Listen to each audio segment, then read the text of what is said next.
Hello दोस्तों, स्वागत है आपका। तो हमारे एक वीडियो में कमेंट आया था कि ट्रांसफार्मर या किसी अन्य इक्विपमेंट जैसे मोटर वगैरह में आयरन की बाइंडिंग क्यों नहीं करते हैं। तो आज हम इसी के बारे में डिस्कस करेंगे कि ट्रांसफार्मर में कॉपर के स्थान पर आयरन की बाइंडिंग क्यों नहीं करते। तो मैं आपको बता दूं, चलिए मैं वीडियो को स्टार्ट करता हूं, टॉपिक पे चलते हैं। तो इसमें लिखा हुआ है क्वेश्चन, ट्रांसफार्मर में कॉपर के स्थान पर आयरन की बाइंडिंग क्यों नहीं करते। तो आप सबको पता होगा कि कॉपर एक गुड कंडक्टर होता है और आयरन कॉपर के कंपैरिजन में उतना अच्छा कंडक्टर नहीं होता है। ये जो कॉपर है, तो कॉपर का रेजिस्टेंस लो होता है और आयरन का रेजिस्टेंस हाई होता है। इट मीन्स कि कॉपर में करंट आसानी से फ्लो होगी और आयरन में करंट आसानी से फ्लो नहीं होगी इस कॉपर के मुकाबले। तो अगर आयरन में आसानी से करंट फ्लो नहीं हो रही है और कॉपर में आसानी से करंट फ्लो हो रही है, तो इसमें क्या दिक्कत है, आपके मन में सवाल उठ रहा होगा। तो चलिए हम आपको बता देते हैं। आप सब जानते ही होंगे कि ट्रांसफार्मर जो है वो म्यूचुअल इंडक्शन पे वर्क करता है। इसका मतलब कि जब हम प्राइमरी वाइंडिंग में सप्लाई देते हैं, जब भी हम प्राइमरी वाइंडिंग में सप्लाई देते हैं इसमें, तो इसमें करंट फ्लो होता है और जब इसमें करंट फ्लो होता है तो ये मैग्नेटिक फील्ड जनरेट करती है। तो ये मैग्नेटिक फील्ड जो जनरेट करती है जब इसमें करंट आसानी से फ्लो होता है। अब इसी के जगह मान लीजिए हम आयरन की बाइंडिंग करते हैं तो उसमें करंट आसानी से फ्लो नहीं होगा, जब क्योंकि इसका रेजिस्टेंस, अगर आयरन यूज करते हैं हम यहाँ पे, तो इसका रेजिस्टेंस बहुत हाई होगा। अब जब रेजिस्टेंस हाई होगा तो आप ही सोचिए इसमें आसानी से करंट कैसे फ्लो होगा। अब जब आसानी से करंट फ्लो नहीं होगा तो यहाँ पे उतना स्ट्रॉन्ग मैग्नेटिक फील्ड कैसे जनरेट होगा। इट मीन्स कि यहाँ पे उतना स्ट्रॉन्ग मैग्नेटिक फील्ड नहीं जनरेट होगा, जिसकी वजह से सेकेंडरी बाइंडिंग पे आउटपुट कम मिलेगा अगर हमने आयरन की बाइंडिंग यूज की तो। लेकिन कॉपर की बाइंडिंग यूज करने से क्या फ़ायदा है, तो कॉपर एक गुड कंडक्टर होता है, इसका रेजिस्टेंस लो होता है और कंडक्टेंस हाई होता है। तो इसमें अगर हम सप्लाई देते हैं तो इसमें बहुत आसानी से करंट फ्लो हो जाता है, बहुत आसानी से करंट फ्लो हो जाता है। इसकी वजह से इसमें स्ट्रॉन्ग मैग्नेटिक फील्ड जनरेट होता है। अब स्ट्रॉन्ग मैग्नेटिक फील्ड जनरेट हो रहा है तो इसमें सेकेंडरी बाइंडिंग पे आउटपुट भी अच्छे से मिल रहा है।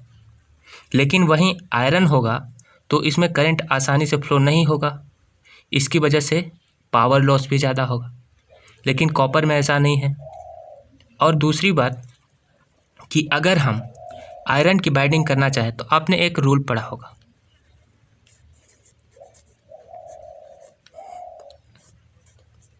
आपने ये रूल पढ़ा होगा।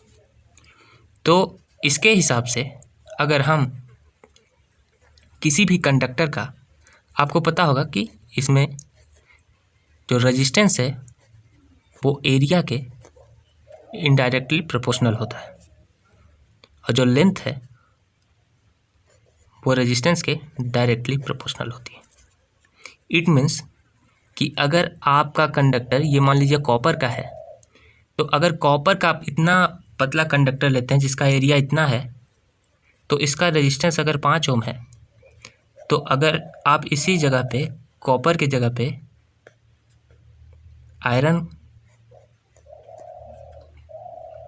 आयरन का कंडक्टर लेते हैं जिसका एरिया भी सेम है कॉपर के बराबर, तो इसका रेजिस्टेंस इससे कई गुना अधिक होगा, या 10 ओम या 12 या 15, ऐसे कितना भी हो सकता है। तो कॉपर का कंडक्टर इतना लेने पे आपको रेजिस्टेंस सिर्फ इतना है, तो इसमें इतना है। तो दोस्तों, अगर हम इससे अपना बाइंडिंग करते हैं तो सोचिए आपको कितना लॉस होगा, और इसी की जगह पे कॉपर की बाइंडिंग करते हैं तो कितना प्रॉफिट होगा। तो अगर आप मान लीजिए कि आपको तो पता है कि अगर हम एरिया बढ़ाते हैं तो रेजिस्टेंस कम हो जाता है। इस फॉर्मूले के हिसाब से अगर एरिया बढ़ाते हैं तो रेजिस्टेंस कम हो जाता है। तो अगर मान लीजिए हम एरिया बढ़ाते हैं, आयरन का जो ये इतना एरिया है हम उसको इतना कर देते हैं, चलिए मान लिया हमने इतना कर दिया। इतना करने के बाद आपका जो है ये कॉपर के बराबर काम करने लगेगा। इसका रेजिस्टेंस जो है, इसके हिसाब से अगर हमने एरिया बढ़ा दिया तो रेजिस्टेंस कम हो गया। मान लीजिए अब इसका रेजिस्टेंस 5 ओम हो गया, इसके बराबर हो गया। लेकिन आप इतना मोटा कंडक्टर कि बाइंडिंग करेंगे तो करेंगे कहाँ। इतने मोटे कंडक्टर की अगर आप बाइंडिंग करते हैं तो आप ही बताइए कि ट्रांसफार्मर का साइज कितना बड़ा हो जाएगा और उसका वेट कितना बढ़ जाएगा, और लॉसेस तो हैं ही, लॉसेस तो हैं ही।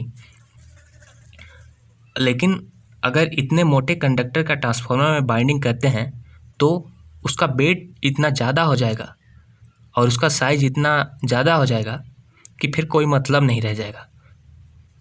इसलिए हम इलेक्ट्रिकल इंजीनियर्स हैं तो हमेशा ये ध्यान में रख के कोई भी चीज़ बनाते हैं कि वो कम से कम जगह ले और ज़्यादा से ज़्यादा आउटपुट दे और वेट में भी लाइट वेट हो।